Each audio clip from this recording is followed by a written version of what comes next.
Have you seen the pedestrian and bicycle crossing at Old Highway 30 and Broadway streets? It's now the safest way to cross to get to the pool or to the new middle school. Here's how it works. Walk up to the sign, stop, and press the button.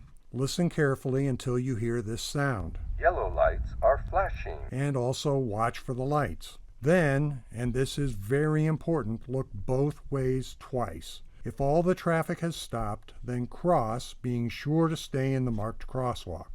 If you're in a car and the lights are flashing, it's best to stop until all pedestrians are cleared and then proceed with caution.